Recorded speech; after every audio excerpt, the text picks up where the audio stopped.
The morning light on Kethara was dim and gray. Commander Scythal stood at the window of the defense center, watching the sky with tired eyes. 3 months ago, the sky had been blue and bright. Now it looked sick and weak. The Zephyrian ships blocked the sun like dark clouds that never moved. Sithal's crystalline skin, once a beautiful pale blue, had turned dull from stress. The Velthari were a peaceful people. They had never learned to fight. They had never needed to learn. For 1,000 years they had lived in peace on their quiet world, growing their crystal gardens and sharing their knowledge with anyone who asked for it. But the Zephyrians did not want knowledge. They wanted the planet. They wanted the rare crystals that grew deep in Kethara's mountains, crystals that could power their war machines for 100 years. "Commander," a voice called behind him. Sithal turned to see Lieutenant Kethmar approaching. The young officer's crystal formations were cracked from worry. "The last supply ship, it's gone." Scythal closed his eyes. He had been expecting this news, but it still hurt like a physical blow. "How many survivors?" "None, sir. The Zephyrians destroyed it completely. They sent a message afterward laughing about it." The commander walked to his desk and sat down heavily. On the screen in front of him, numbers told a terrible story. Food supplies, 3 weeks remaining. Medicine, 1 week. Energy reserves, 5 days. The blockade was working exactly as the Zephyrians had planned. "Sir, what about the other worlds? Haven't any of them responded to our calls for help?" Sithal shook his head sadly. "The Altarian Council sent their regrets. They say they cannot risk war with the Zephyrian Dominion. The Rigel Federation says the same thing. Everyone is afraid." It was true. For 2 months, Scythal had sent messages across the galaxy begging for help. The responses were always the same. Sorry, but no. The Zephyrian Dominion was too powerful, too dangerous. No one wanted to make them angry. Outside the window, he could see the capital city. Once it had been beautiful. The Velthari built their homes from living crystal that grew and changed with their moods. When they were happy, the buildings glowed with warm light. When they were sad, the light dimmed. Now the city was almost completely dark. In the streets below, Scythal could see lines of people waiting for food. The portions got smaller every day. Yesterday, riots had broken out near the main food center.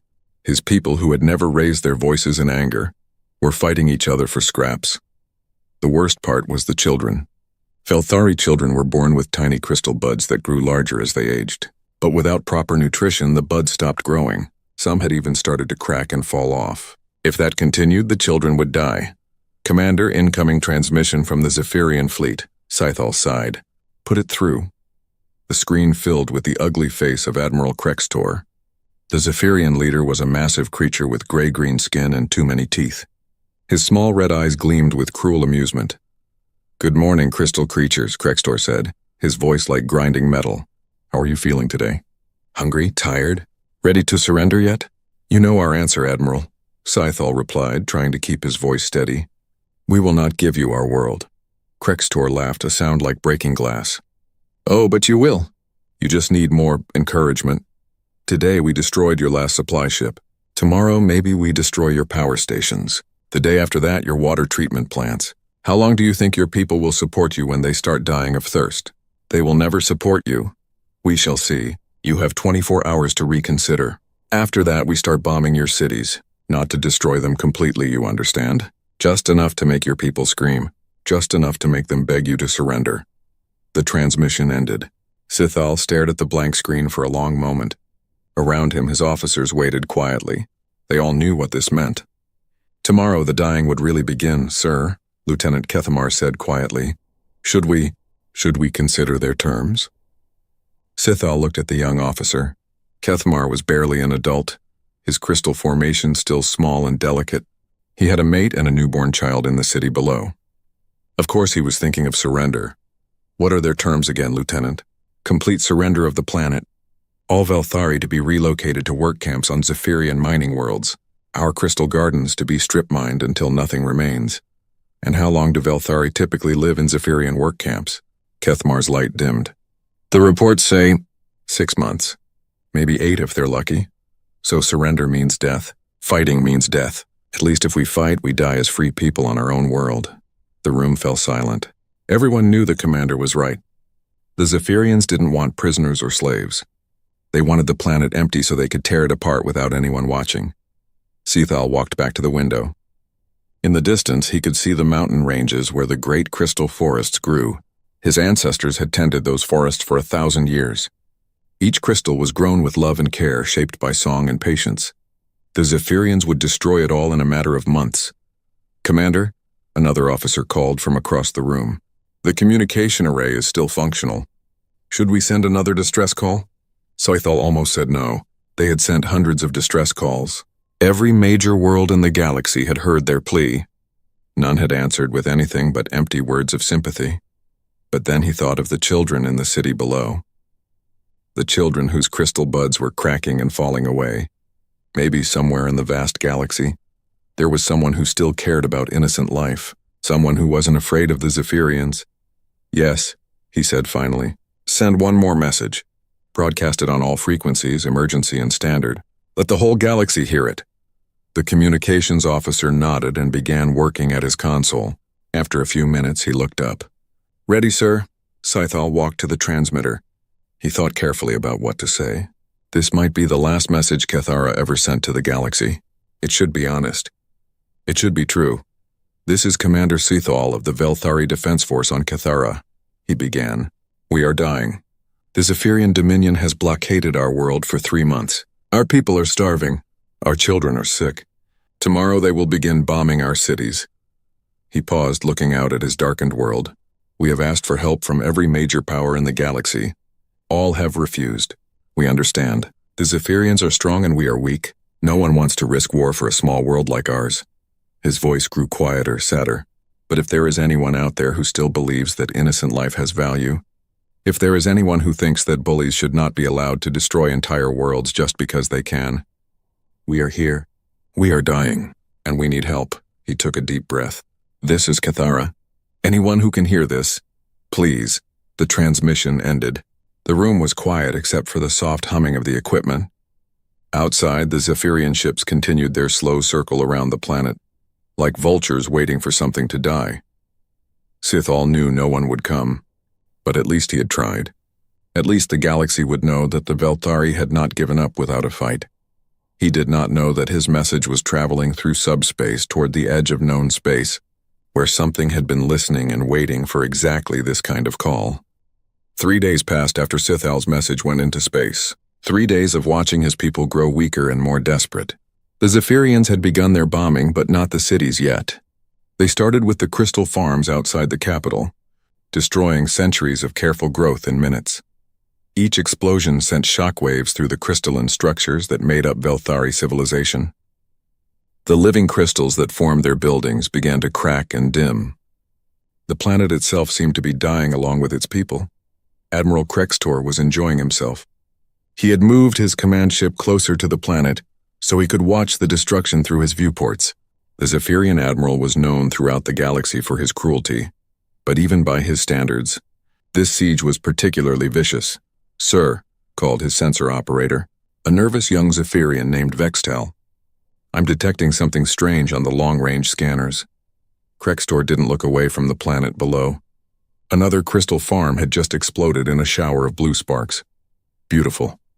Define strange, Lieutenant." "There's something coming in from the galactic rim, sir. The signature is, well, it's like nothing I've ever seen." Now Krextor turned around.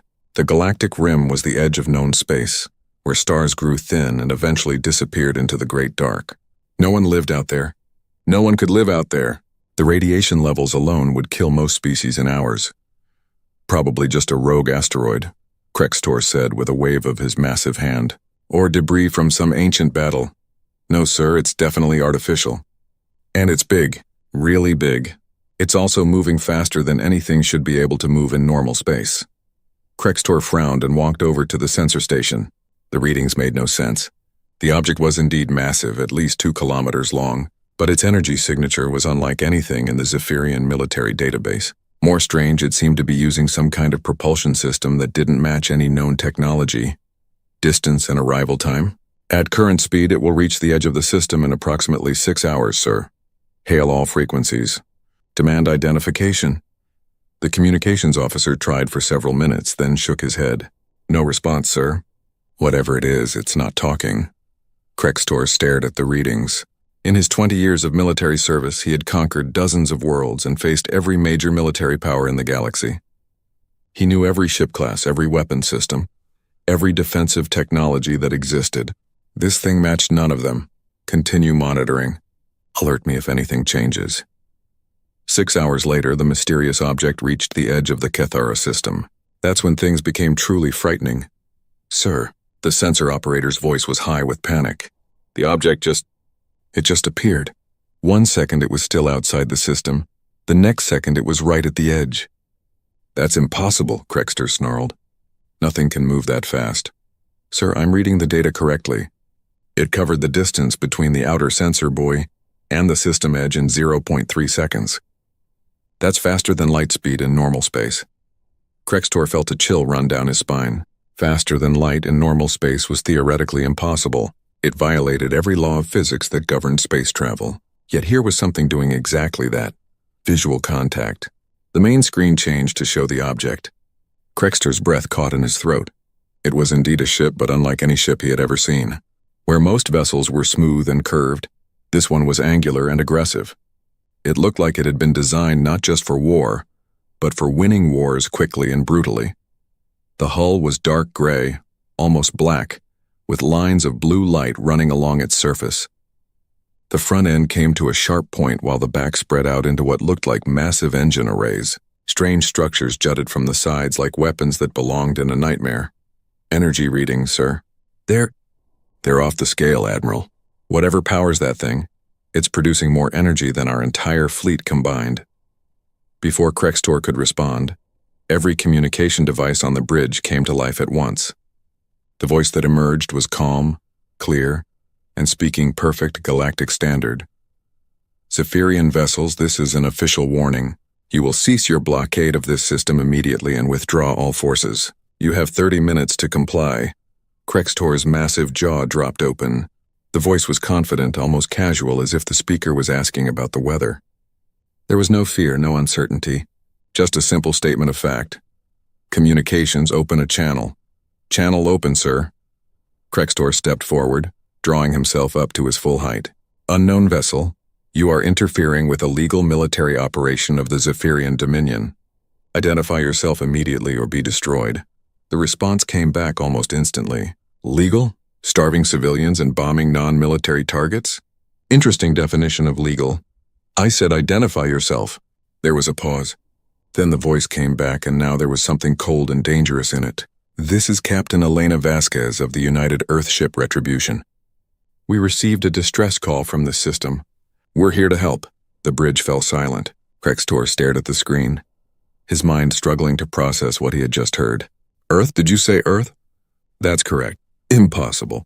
Humans went extinct 500 years ago. Everyone knows that. Reports of our extinction have been greatly exaggerated, Admiral. Now about that withdrawal. You have 27 minutes remaining. Krextor felt anger beginning to override his confusion. Even if this was somehow a human ship, humans had been primitive when they disappeared. Their technology had been barely above stone tools compared to modern galactic standards. One ship, no matter how big, could not threaten an entire Zephyrian battle fleet. Human, you are either insane or suicidal. I have 47 ships under my command, including 3 heavy battle cruisers. You have 1 ship? Do the math. We did. The math says this is going to hurt you a lot more than it hurts us. Then you've chosen death. All ships target the human vessel. Prepare to... The human captain's voice cut through his order. Admiral, before you do something you'll regret, you should know that we're not alone. Fleet Command, this is Retribution. Please announce your presence. Suddenly, the long-range sensors went crazy. Ship after ship began appearing at the edge of the system, each one materializing out of nothing just like the first one had. Within minutes, the sensors showed dozens of vessels, all similar in design to the Retribution but varying in size. Some were smaller, fast-looking ships that seemed designed for hunting. Others were massive, even larger than the Retribution, with weapon arrays that looked like they could crack planets. And still more kept appearing. How many? Krextor whispered. Sir, I count over 200 ships, and more are still arriving. Krextor sank into his command chair. In all his years of conquest, he had never seen a fleet this large. Even the combined forces of the Galactic Council didn't field this many ships in one place. But it wasn't just the numbers that terrified him. It was the technology. These ships moved through space like they owned it, appearing and disappearing at will. Their energy signatures were completely beyond anything he understood. "Admiral." The human captain's voice came again, still calm, still confident. "You now have 15 minutes to withdraw. After that, we stop asking nicely." Krextor looked around his bridge. His officers were staring at the sensor readings with expressions of pure terror. His weapons officer was shaking. His navigation officer had gone pale green. They all knew what he knew. They weren't looking at a rescue mission anymore. They were looking at the return of a species that the galaxy had tried to erase. A species that had just demonstrated they had not only survived, but had grown into something far more powerful than anyone had imagined. And they were angry. "Sir?" his communications officer asked quietly. "What are your orders?" Krextor stared at the human fleet on his screen.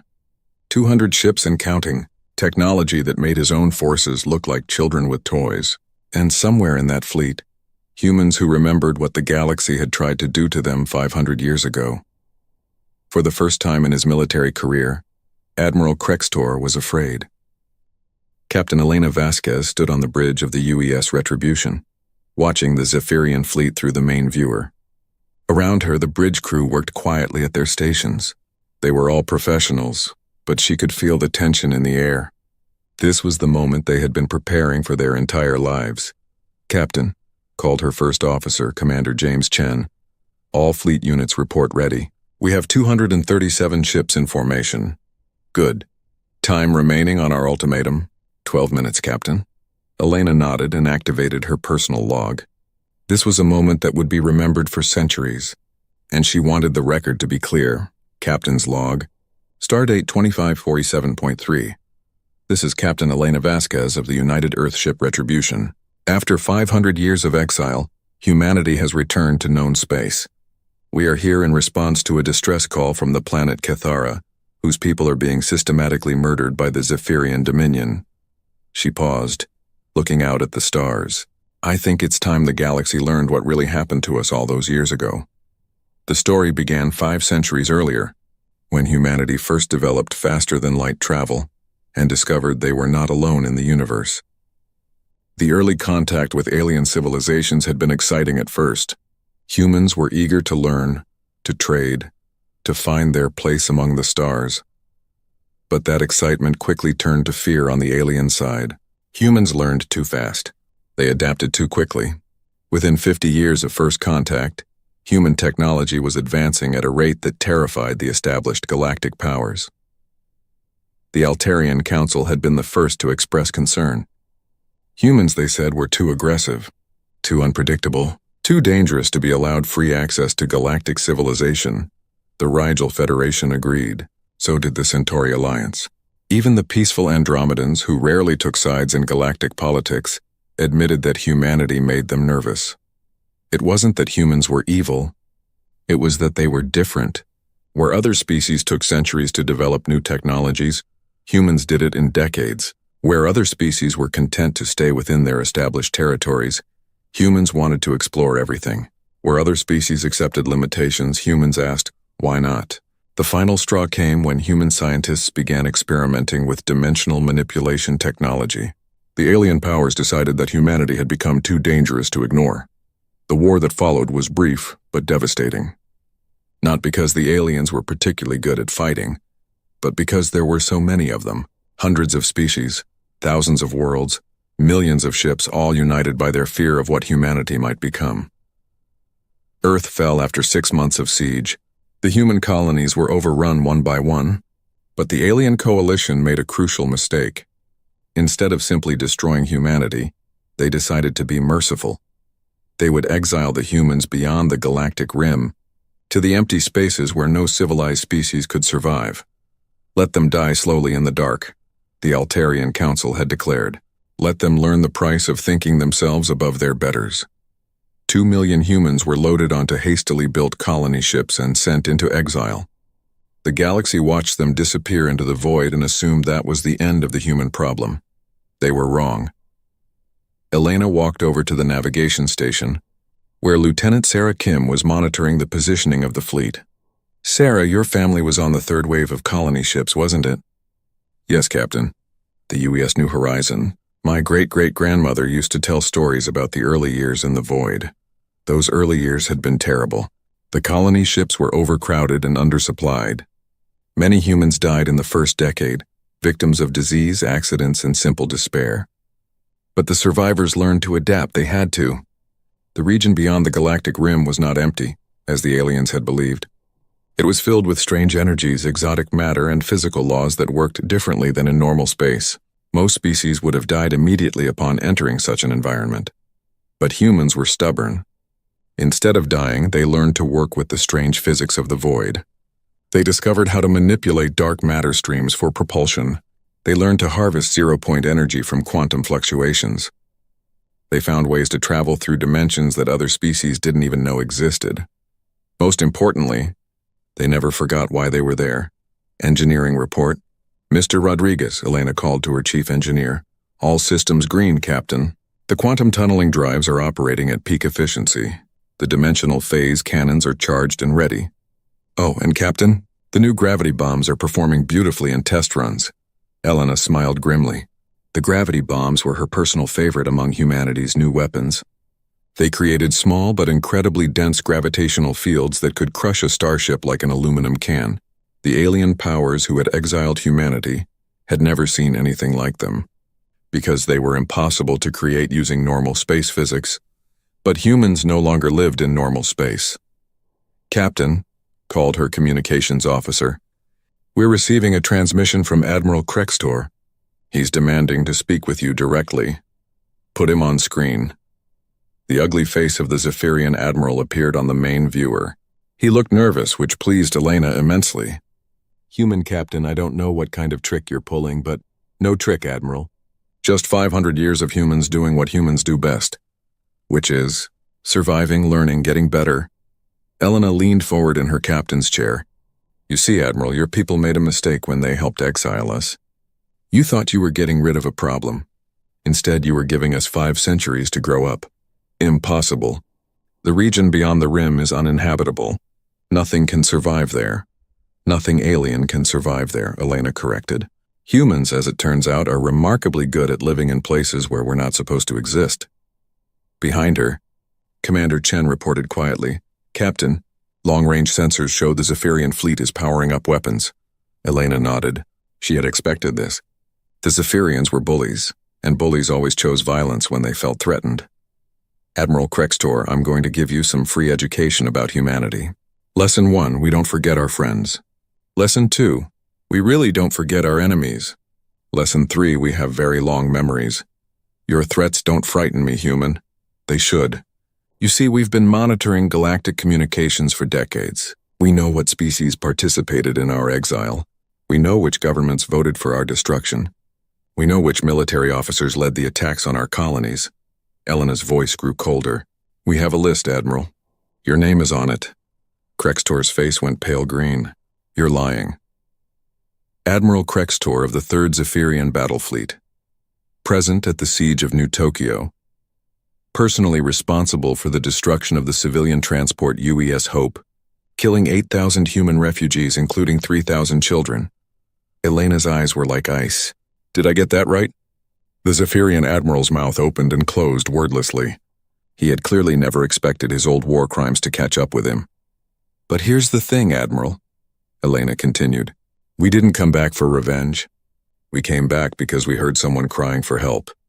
The Velthari down on that planet, they're innocent.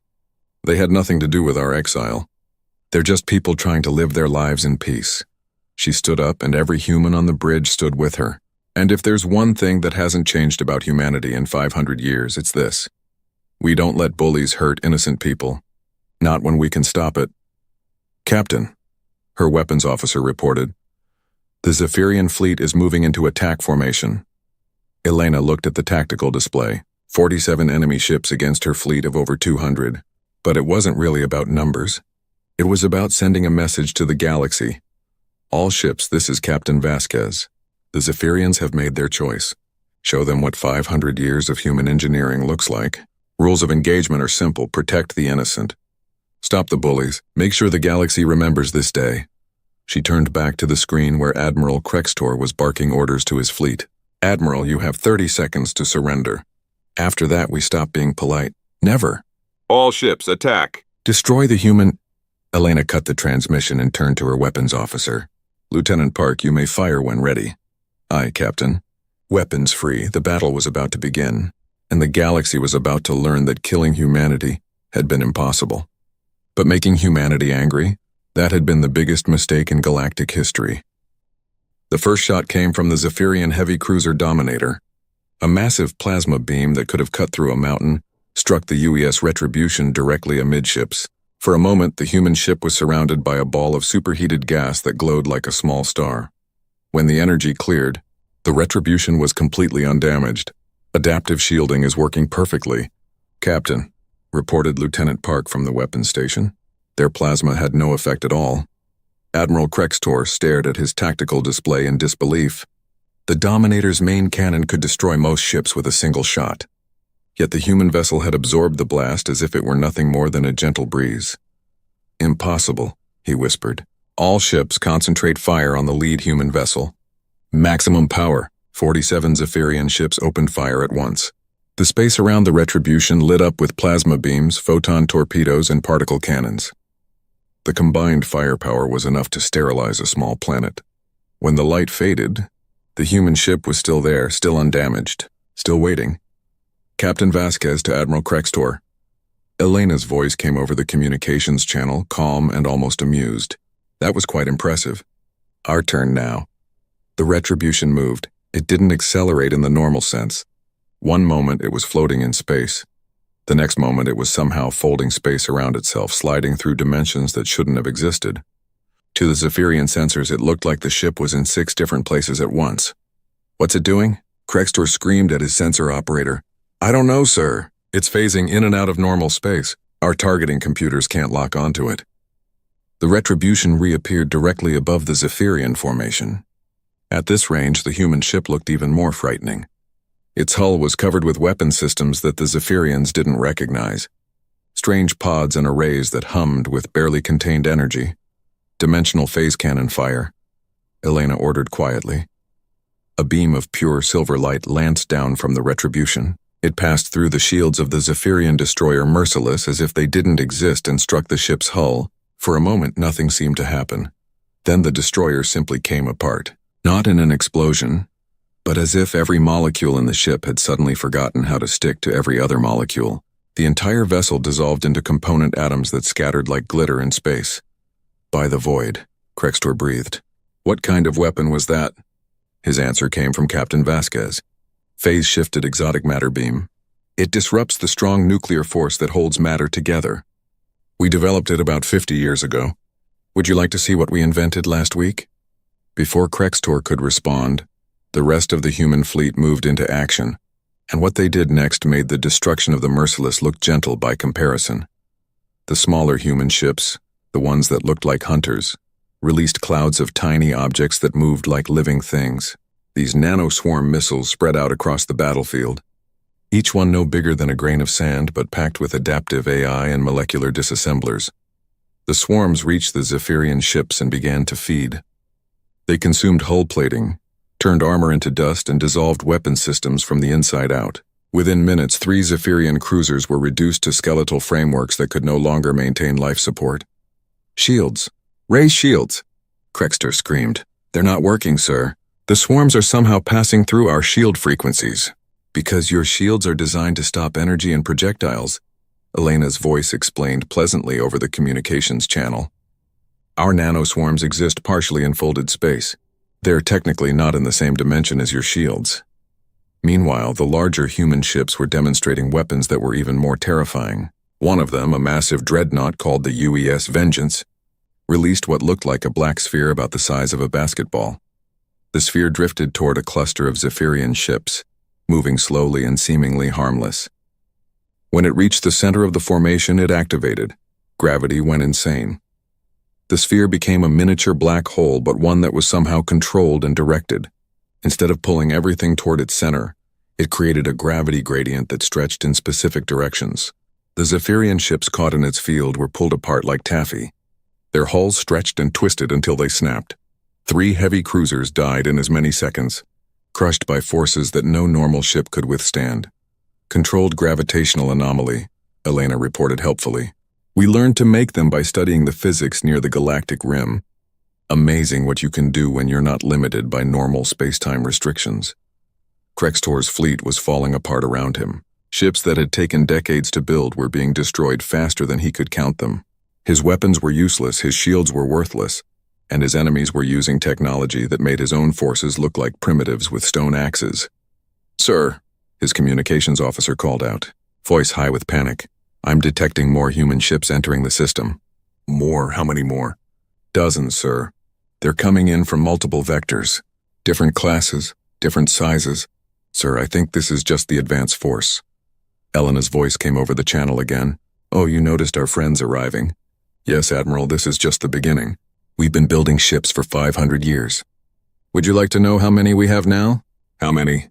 Krextor whispered. "Enough. More than enough." The new arrivals were even more advanced than the first wave. Ships that seemed to be made of living metal, that changed shape as they moved. Vessels that existed partially in other dimensions, appearing solid one moment and ghostly the next. A few that seemed to be made entirely of energy, with no physical hull at all. One of the newcomers, a sleek vessel that looked like it was carved from a single piece of obsidian, moved toward the Zephyrian command ship. As it approached, Krextor could see that its hull was covered with symbols that hurt to look at directly. "Admiral," came a new voice over the communications channel. This one was different from Captain Vasquez. Older, colder, with an accent that suggested vast age and patience. "This is Admiral Sarah Chen of the UES Inevitable. I believe you knew my grandfather." Krextor felt his blood turn to ice. "Chen, Admiral Marcus Chen?" "The same. He was at the defense of New Sydney when your grandfather led the assault. 12 million human civilians died in that attack. That was war." "Yes, it was. And this is justice." The Inevitable fired a single shot. Not a beam or a projectile, but something that looked like a ripple in space itself. The ripple washed over the Zephyrian command ship, and for a moment nothing seemed to happen. Then Krextor realized that his ship was aging. The hull plating was developing rust and corrosion at an accelerated rate. Electronic systems began failing as their components aged decades in seconds. Even the crew began to feel the effects, their movements becoming slower and more labored. "Temporal acceleration field," Admiral Chen explained. "Everything in the affected area experiences time at roughly 1,000 times normal rate. Your ship is now aging 1 year for every minute that passes. I estimate you have about 10 minutes before total system failure." Krextor looked around his bridge. His officers were already showing gray hair and wrinkles. The control panels were covered with corrosion. The life support systems were failing as their components aged beyond usefulness. "And stop," he screamed. "We surrender. We surrender." The aging effect ceased immediately. Krextor looked at his hands, which now appeared to be those of a much older Zephyrian. Around him, his bridge crew looked confused and elderly. "Captain Vasquez," Admiral Chen's voice came over the channel. "The enemy commander wishes to surrender." "I heard," Elena replied. "Admiral Krextor, you now have a choice. You can withdraw your remaining ships from this system and return to Zephyrian space. Your crews will be allowed to live, though they'll need some medical attention for the temporal effects. And if we refuse," Elena's voice became arctic, "then we finish what you started 500 years ago. But this time we'll be the ones doing the finishing." Krextor looked at his tactical display. Of his original 47 ships, only 18 remained operational. The human fleet had grown to over 300 vessels, with more arriving every few minutes. His weapons couldn't penetrate their defenses. His shields couldn't stop their attacks. And they had technology that violated everything he thought he knew about physics. It wasn't a battle anymore. It was a demonstration, a message being sent to the entire galaxy. We withdraw," he said finally. "Excellent choice. You have 1 hour to collect your survivors and leave the system. If we detect any Zephyrian ships in this region after that deadline, we'll assume you've changed your mind about surrendering." As the broken remains of the Zephyrian fleet began limping toward the system's edge, Elena turned to her communications officer. "Lieutenant Martinez, open a channel on all galactic frequencies. It's time the galaxy heard from humanity again." "Channel open, Captain." Elena looked into the camera that would broadcast her image across hundreds of worlds. Citizens of the galaxy, this is Captain Elena Vasquez of the United Earth Fleet. I want it known that humanity has returned to known space. She paused, letting that sink in. We know that many of you believed we were extinct. We know that some of you hoped we were extinct. But we survived. We adapted. We grew stronger. The silence after the battle was almost as shocking as the violence that had preceded it. On the surface of Kethara, Commander Scythal stood at his window and watched the last of the Zephyrian ships disappear into hyperspace. Where there had been 47 enemy vessels just hours before, now there were only 18 limping wrecks fleeing for their lives. Above his world, the human fleet maintained its protective formation. 300 ships of impossible design, their hulls gleaming with technologies that seemed more like magic than science, and they were here to help. Commander, Lieutenant Kethamar called from across the room. We're receiving a transmission from the human fleet. Sethal's crystal formations flickered with exhaustion and disbelief. Put it through. The screen filled with the image of a human woman in a dark blue uniform. She had short brown hair and kind eyes, but there was something about her that suggested she could be very dangerous when she needed to be. Commander Sith-Al of the Velthari Defense Force. This is Captain Elena Vasquez of the United Earth Ship Retribution. We received your distress call. Sorry it took us a few days to get here. Scythal stared at the screen. A few days? They had traveled from beyond the galactic rim in a few days. Captain Vasquez, how did you? Elena smiled and her entire face transformed. The dangerous edge disappeared, replaced by genuine warmth. How did we get here so fast? Let's just say we've learned some new tricks in the last 500 years. The important thing is that you and your people are safe now. Safe. Scythal repeated the word like he was tasting something he'd forgotten existed. Yes, Thank you. Thank you for coming. Don't thank us yet, Commander. Your people need medical attention and supplies. We're going to take care of that right now. As if summoned by her words, dozens of smaller ships detached from the human fleet and began descending toward Kethara's surface. They were sleek, graceful vessels that moved through the atmosphere like they were swimming through water rather than flying. Captain, how did you know we needed medical supplies? We scanned your planet when we arrived. Your people are suffering from malnutrition and stress-related illness. Your children in particular are in bad shape. Don't worry, we brought everything you need. The first human ship landed in the plaza outside the defense center with barely a whisper of sound. As Scythal watched through his window, a ramp extended from the vessel's side and humans began emerging. They were smaller than he had expected and more varied. Some were tall, some short, some dark-skinned, some light. They moved with purpose and efficiency, but also with something that the Velthari had almost forgotten existed. Hope. Commander, came a voice from behind him. Scythal turned to see a human standing in his doorway. The newcomer was a woman with gray hair and gentle hands, wearing some kind of medical uniform. I'm Dr. Sarah Kim, she said in accented but clear Velthari. I'm here to help your people. May I come in? Scythal's crystal formations brightened with surprise. You speak our language? We've been monitoring galactic communications for a long time.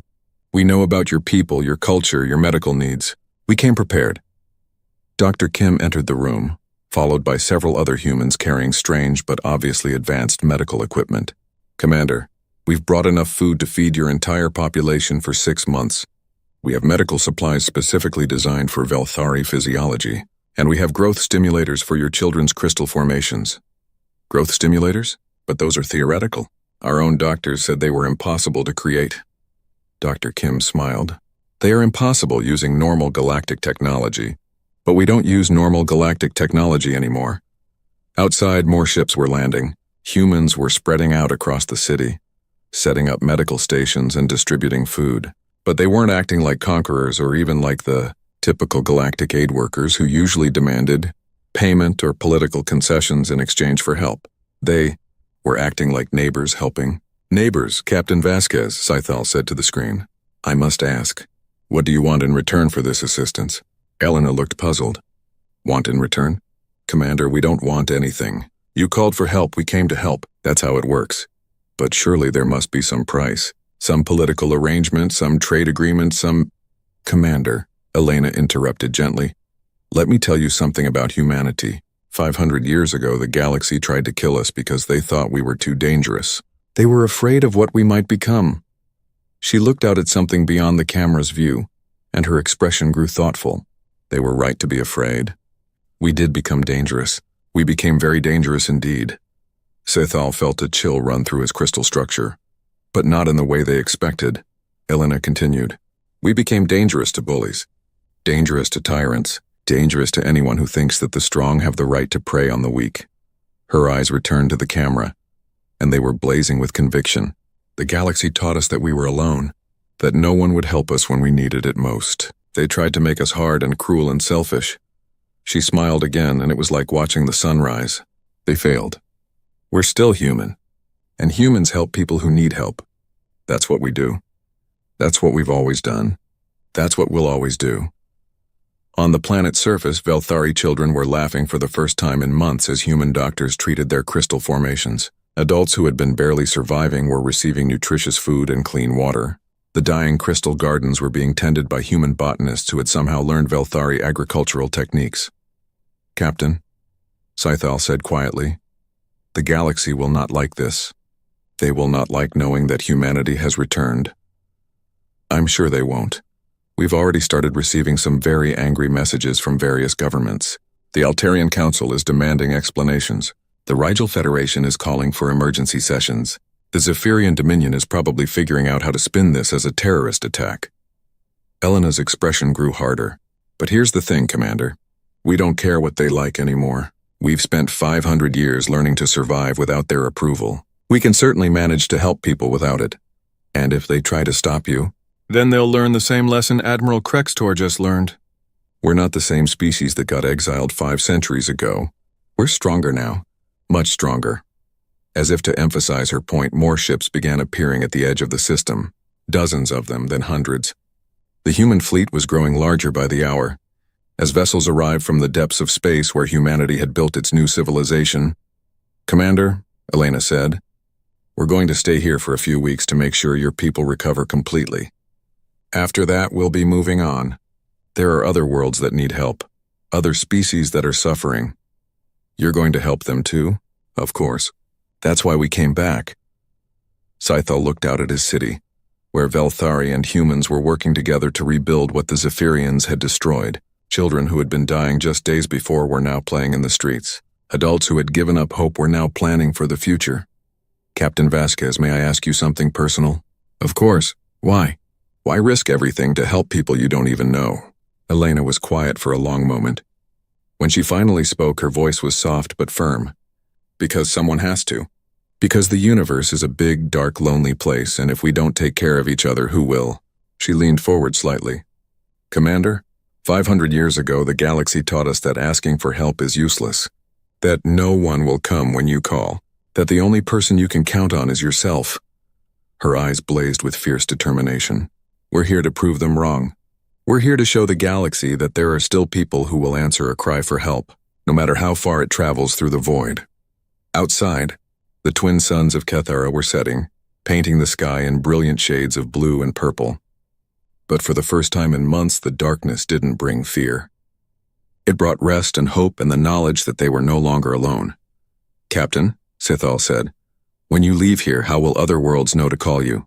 How will they know that humanity is listening?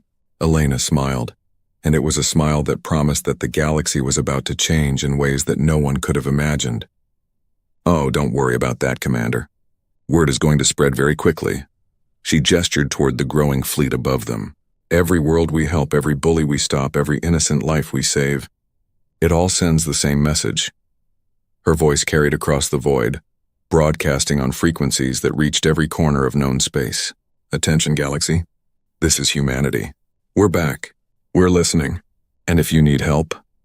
The transmission echoed through space, bouncing off communication relays and spreading from system to system. Soon every world in the galaxy would hear it. Every oppressed people, every suffering species, every innocent victim of tyranny and cruelty. Just call. We'll come. And in the depths of space, in dark corners where hope had long since died, people began to believe again that maybe, just maybe, someone was listening. Someone cared. Someone would